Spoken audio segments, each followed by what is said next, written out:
Oi pessoal, nós estamos aqui hoje com o Dr. Luiz Eduardo Trevisan de Albuquerque, ginecologista especializado em reprodução humana, para falar com a gente hoje sobre hidrosalpinge. Doutor, que palavrão é esse? Bom, antes de mais nada, obrigado de novo pelo convite de estar aí com vocês.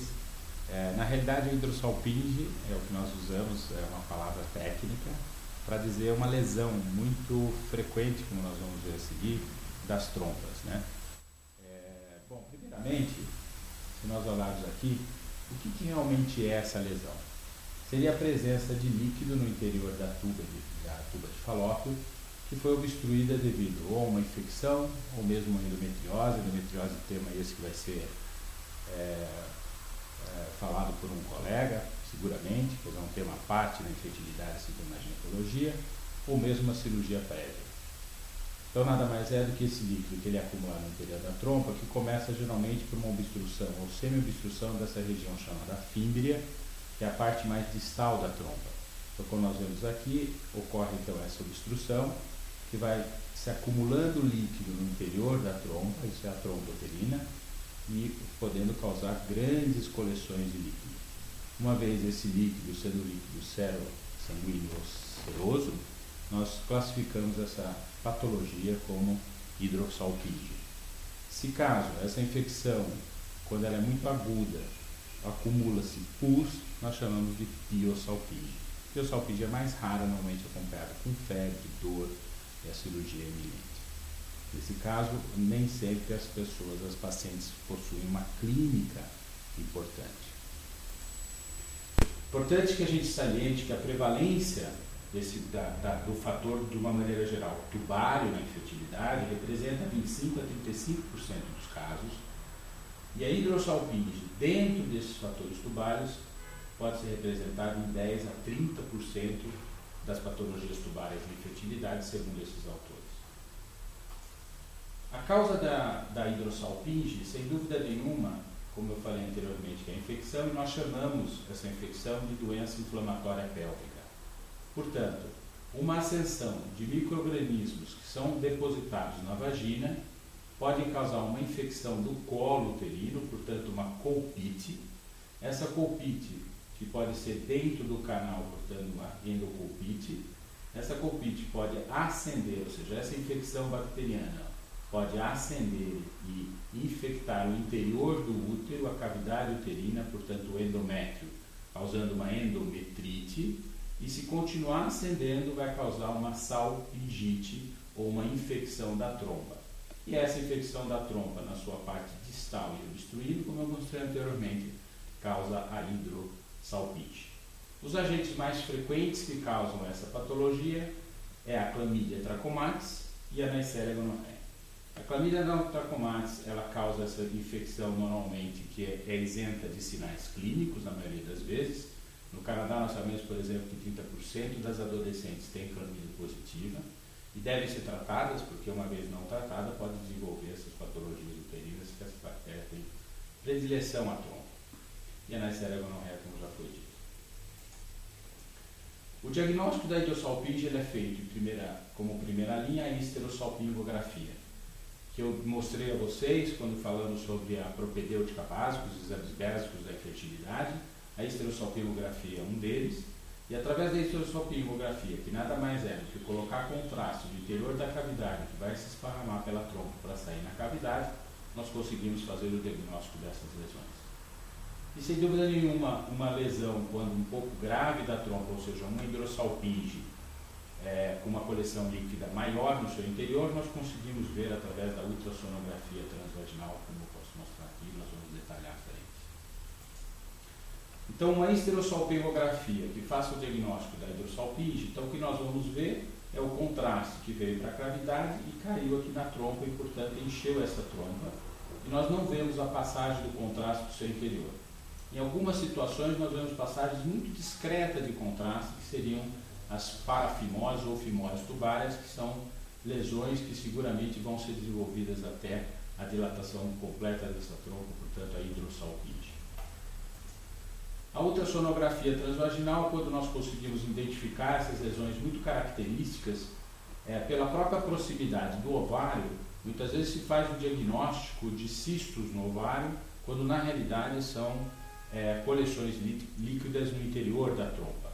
O diagnóstico diferencial, sem dúvida nenhuma, se faz, quando muito na dúvida, através da histerosalpingografia, mas o ultrassom, quando bem feito e com essas dilatações mais importantes, nós podemos ver aqui, por exemplo, as traves, né, as trabéculas que existem no interior da trompa, que faz o diagnóstico da comunicação entre parênteses, cistos, falsos cistos, ou mesmo o próprio trajeto da trompa, como nós conseguimos visualizar aqui nesses laudos de ultrassonografia transvaginal.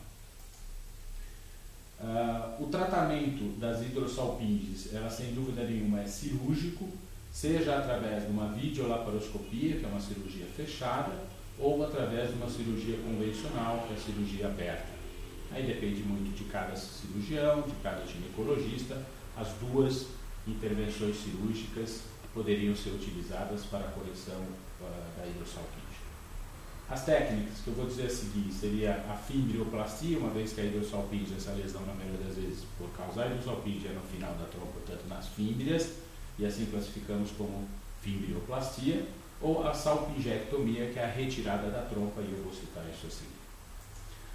A fimbrioplastia, existem várias técnicas, eu aqui cito duas técnicas, que são as técnicas mais utilizadas para corrigir a anatomia dessa trompa. Essa é o objetivo da fimbrioplastia, plástica da trompa, e que você abre ao final da trompa, que ela é saculiforme, uma vez que ela está fechada, dilata-se esse orifício que está obstruído ou sendo obstruído, faz uma inversão dessa trompa e fixa esses segmentos que foram abertos em estrela, para que essa trompa não se oclua novamente. Através da videolaparoscopia, essa técnica pode ser feita, ou convencional.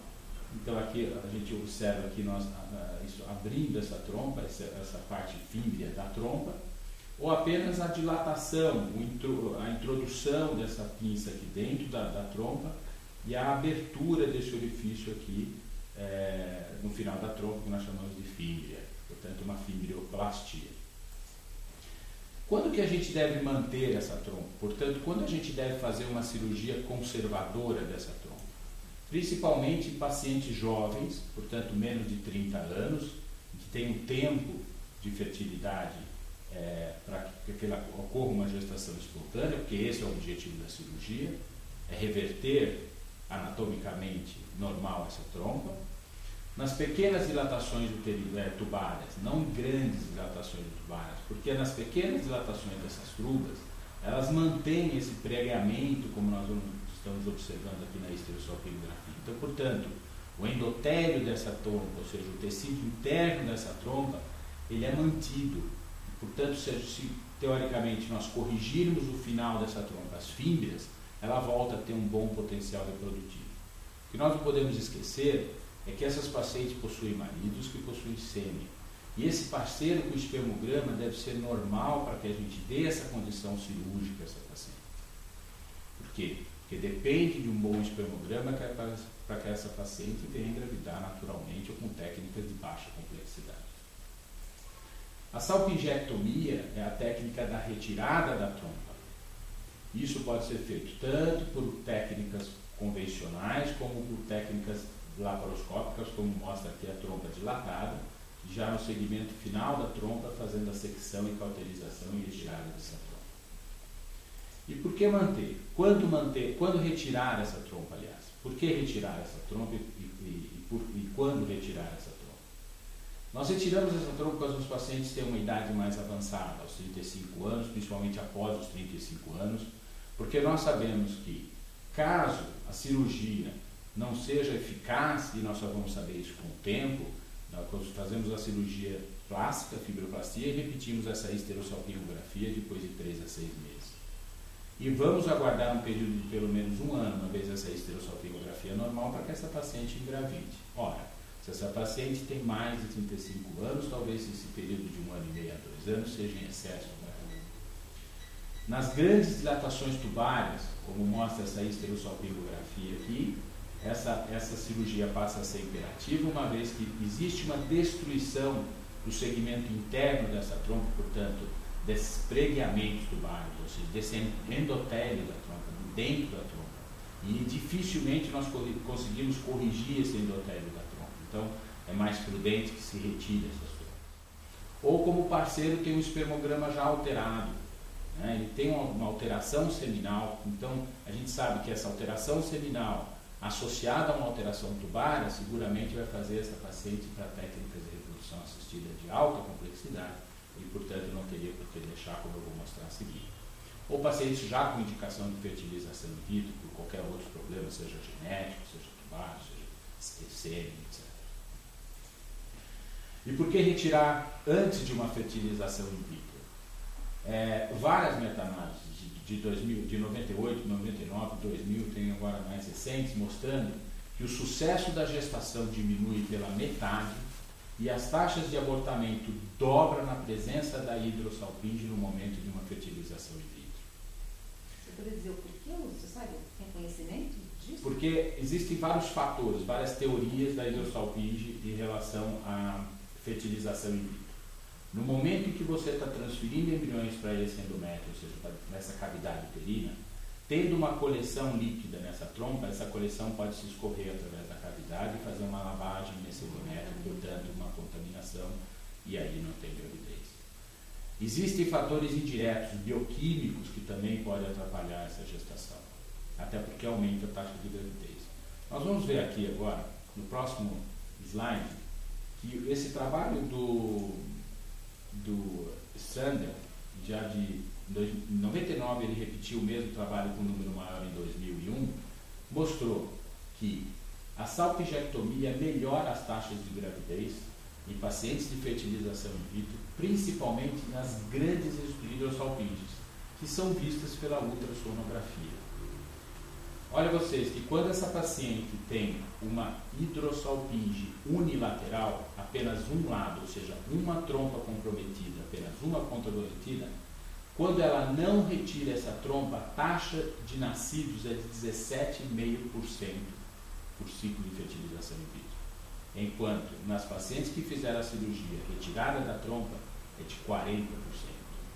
Se essa hidrosalpinge ela é bilateral, portanto ela compromete as duas trompas, a taxa de nascidos é de 15,8% quando não foi feita a cirurgia de salpingectomia, retirada da trompa, passando a 55% nas pacientes que operaram a trompa. Então, portanto, passa a ser imperativo a gente tirar essa trompa. Se considerar bem, né? Sem dúvida nenhuma.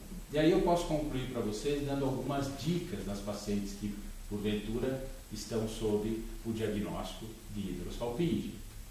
O tratamento da hidrosalpinge ela vai ser sempre cirúrgico, principalmente quando diagnosticada pela ultrassonografia transvaginal, porque são nas hidrosalpinges de grande monta, de quantidade de líquido aumentada, é que nós temos a presença na ultrassonografia transvaginal.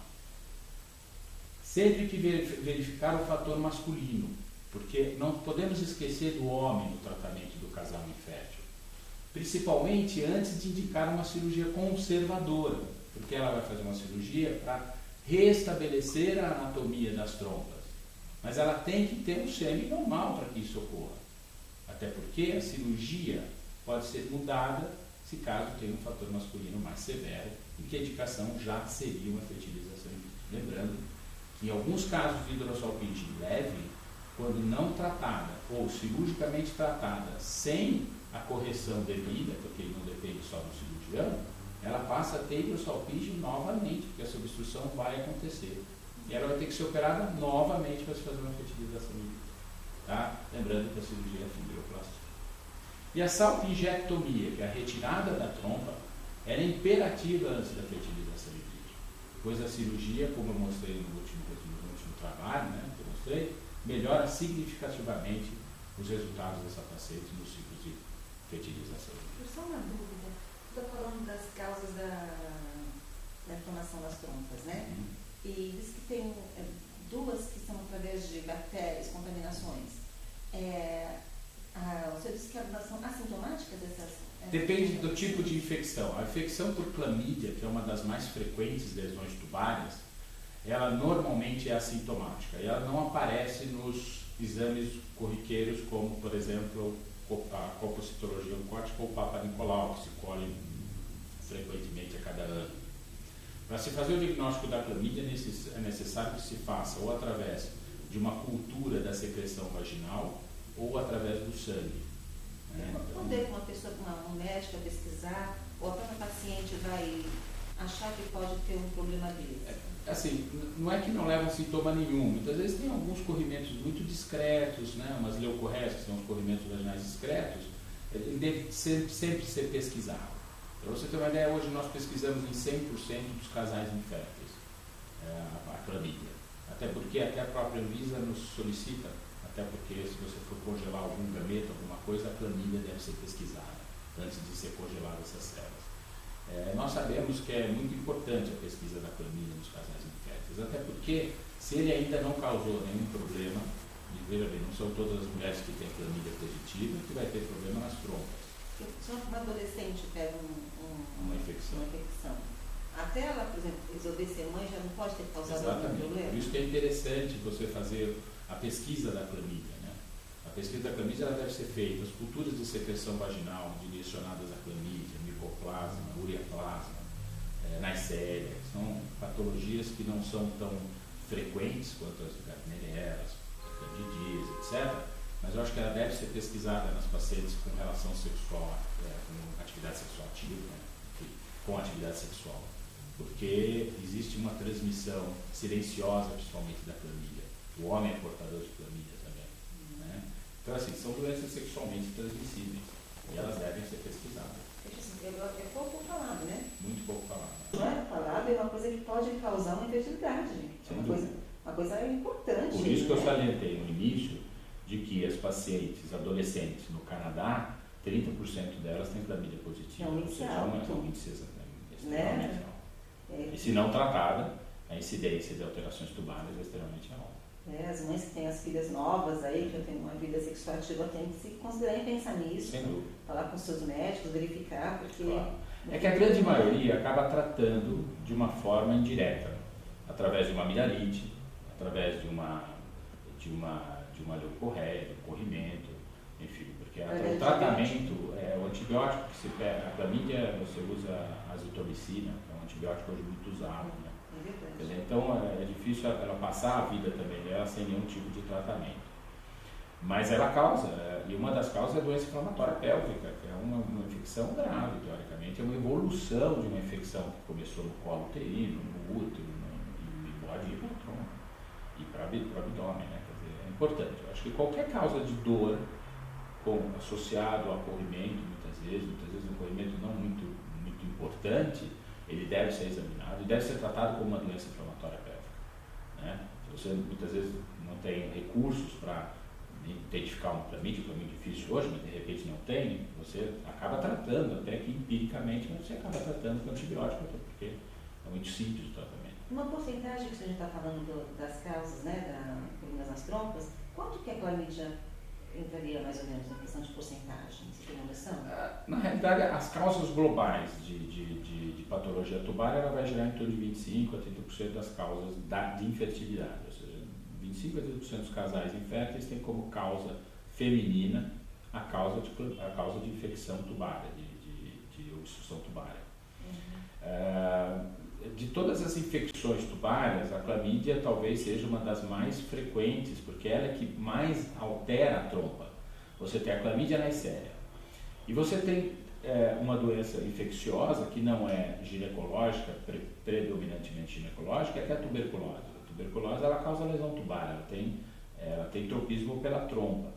Então nós vemos as lesões tubárias, uma das lesões tubárias infecciosas pode ser a própria tuberculose, que causa a salpingite nodosa, que é muito bem diagnosticada através da histerossalpingografia. Por isso que a histerossalpingografia a gente luta muito para o pessoal não deixar de pedir, porque é importante. Né?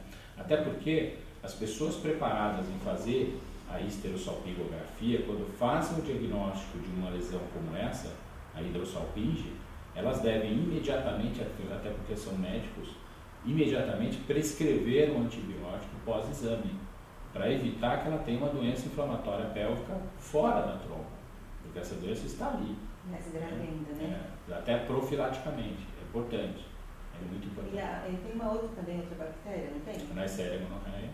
Mas essa é mais fácil de se... Essa dá mais de sintoma, né? Ela dá uretrite, ela dá infecção na urina, e a gente consegue ver.